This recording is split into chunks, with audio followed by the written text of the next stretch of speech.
next presentation is by Christina Brown from CSU Channel Islands. She'll be talking on lizard people, examining a narrative of power and vision. Good afternoon. I'm going to talk to you about a different myth, very different. So I just want to start with a question. Have any of you ever heard of the LA lizard people? What about the Illuminati? Reptilians? Some more nods? Okay. Have any of you ever read an academic article about the Illuminati? Yeah. Okay, so that's what we're working towards. So my research actually began as an exploration of just the LA lizard people, but as I was researching, I realized it's really part of the larger national and even international myth. So I kind of expanded to look more at the conspiracy theories now. But today I'm going to talk you through some of the roots of the myth, and then just basically piece together the story that I've been able to find. There's really not a lot of scholarly research out there. It's all been newspaper articles, kind of like the local storytelling outlets, and then some really interesting conspiracy theory websites we're going to get to look at. And then we're going to talk about maybe what that all means. So as a couple of you are aware, and then a couple of you seem to be somewhat familiar with, basically the story of the lizard people is, specifically in LA, it comes from the Hopi Native American story. So the Hopi were basically located in the Arizona area, and then they have the story that they had snake brothers, part of their tribe, who migrated over to what is now the LA area, and now we're there today. So basically, it's the story is that these snake brothers were incredibly intelligent, and they were just part of the tribe, just like normal members of the tribe. But they migrated over to LA, and they built this really complex tunnel system to protect them from the hazards of the chaparral environment, which would be fires. Meteor showers are part of the story. Basically, just things like that. But it's interesting because they were so intelligent. That's really the point. Every single time we see the reptilians come up in a story, they're extremely intelligent. They're smarter than humans. They're more powerful than humans. But basically, what happened with this particular story is the snake brothers, they became lizard people in these tunnels, but they were destroyed by a meteor shower or a firestorm. It's kind of unclear.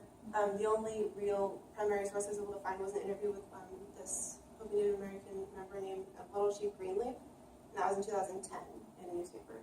And he told this story. It's really interesting, and actually they believe that the snake brothers have been around ever since before the Sumerians were even around, which is 7,000 years ago. But they were destroyed, according to the myth, in this meteor shower. So fast forward to 1934, we have the rediscovery. So there's an archaeologist named George Warren Shufelt who invented something called an X-ray radio machine, and he didn't let anybody see it, but it basically looked like a pendulum. This is just his descriptions of it. A pendulum with all these different knobs and things on it, and he claimed that it would tell him like where tunnels were underground, and it would map out gold for him. So the LA Times actually ran this, was a front page article about lizards potentially living under Los Angeles. So we can take a closer look at it. But basically the whole map ends up looking kind of like a lizard. And he has mapped out like, this is where the gold is, this is where the gold is. And basically the city of Los Angeles actually gave him permission to dig in the middle of LA during the Great Depression. I was trying to find this gold. He agreed to split the gold with the city if he found anything. It's interesting because it's possible that the city actually gave him funding to do so in 1934 during the Great Depression, which was covered up very well. But surprisingly, he didn't find anything. And he basically just gave up digging. So fast forward to 1999. Between 34 and 99, there's not a whole lot of information about the myth available to us. My guess is that, judging from some of the sites I've looked at, they were probably built in the 90s, but a lot of those sites have been taken down. It was hard to communicate during this time period, but then David Icke came around and changed all of that with his book, The Biggest Secret. So basically, David Icke, he mentions the Native American myth, but he also talks about his idea, which is that these lizard people, the reptilians is what he calls them specifically, came from Mars. So we've already been invaded by aliens at this point.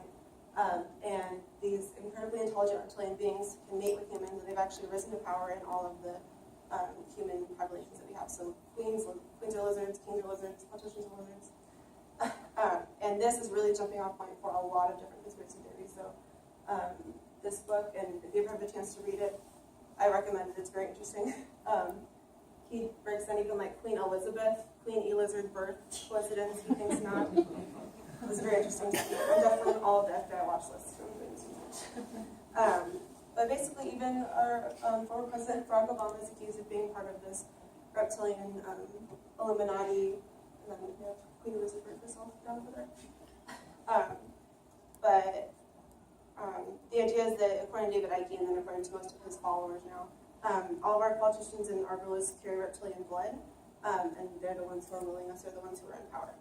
So we actually saw a spike in this artwork, really close over there, during the past election, because a lot of people were creating really, actually impressive pieces of digital art about the different politicians, especially Hillary Clinton, because she was so a part of the political establishment.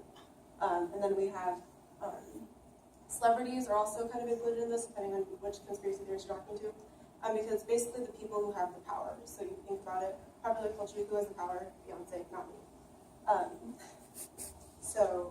It's been interesting to see different people discuss whether or not Donald Trump is a reptilian, because he's part of the capitalist establishment, but not part of the political establishment. I guess he is now, but he wasn't at the time. So it's been interesting to kind of see different people talk about what they believe. And it's interesting because I think it's a materialized realization of the divide that we're feeling. It's kind of like, you can look at it from a Marxist perspective, so instead of having the proletariat and the bourgeoisie, now you have the proletariat and the lizard people, so there's just no possibility for upward economic movement because you see two different biological species, right? So I wanted to show you some of the websites that I've been able to look at. This is Donald Trump is a reptilian shapeshifter, and here's why. Not the news. And then we have, this is from another one of the conspiracy theory sites, Super Nebulous. We're trying to grab some different headlines for you guys, but Native American legends describing lizard people as a race of white giants. And this one is interesting, got a lot of heat because David Icke is also accused of being very racist because a lot of what he talks about is the different racial groups having different relations to lizard people. So it's very, very complex. And then another one of the conspiracy theory sites that may have been built in the 90s is the occult reptilian saga. This one is actually presented bilingual, English and Spanish, which is interesting. And then this is from another one, 12 million reasons to believe in lizard people. It's a lot of reasons. As far as my project goes, moving forward, I'm going to be presenting this research as actually a movement piece in Arts and the Stars at CI, so I wanted to throw this link up there if you guys are interested at all. I'll have the full video will be up. The performance is next Friday. So if you're interested, it's interesting to explore this physical understanding of the perceived divide from a physical perspective with our bodies. So it's basically a movement piece to go through the different steps of the myth and kind of explore it. So if you're interested in seeing embodied learning at work, definitely check that out. So moving forward, I really haven't come to any conclusions. I don't really know what conclusions you can come to as far as lizard people go.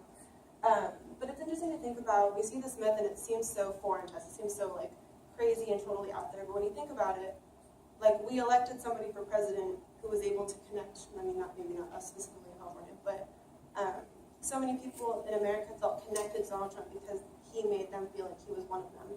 And we all know he's not, right? We're in totally different economic, socioeconomic classes, but he was able to kind of bridge that gap for a lot of people. So I think it's important to think about how else can we bridge that gap, and how else can we talk about that gap?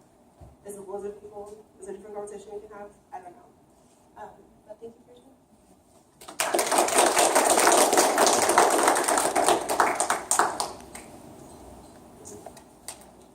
So you mentioned that there's the stages of development of myth. So what would you kind of outline as the kind of, if you were to landmark different kind of transformations of this myth?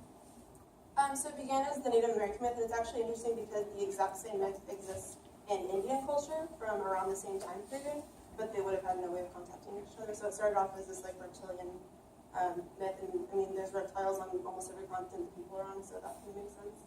And then moving forward, it's picked up by G. Warren Schufelt. He kind of looks back at it and does this interview with Little Chief Greenleaf. I think he found the interview and then went and contacted Little Chief Greenleaf. And was trying to make money off of it because the idea was that they were rich and they had all this gold. And then we move into the conspiracy theories in the 90s. That's kind of how I've seen it. And then it evolves into the Illuminati, and now it's just all over the internet. There's a lot of different avenues to go. So in the context of humanities and letters, are you examining the concept of myth? What exactly, or is how this fits in, or? Yeah, originally I was trying to find this myth in literature was my original assignment because it actually appears in Shalomar the Clown by Salman Rushdie, but it wasn't really anywhere else in formal literature.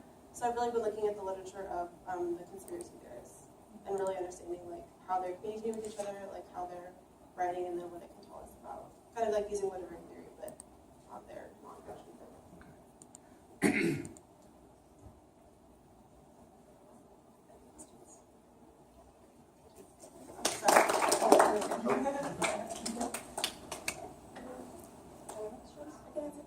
I was just curious, from the origins, the native origins, how was it transferred up to that interview? Was it a piece of artwork, a story that was orally told? It's orally. Oh. And so I found quite a few kind of records of it, but it's just hard, and I had in my original research summary that the ending just seems really neat and really clean, and that's not really like indicative of Native American mythology, so then there's some kind of like Western meddling going on in there.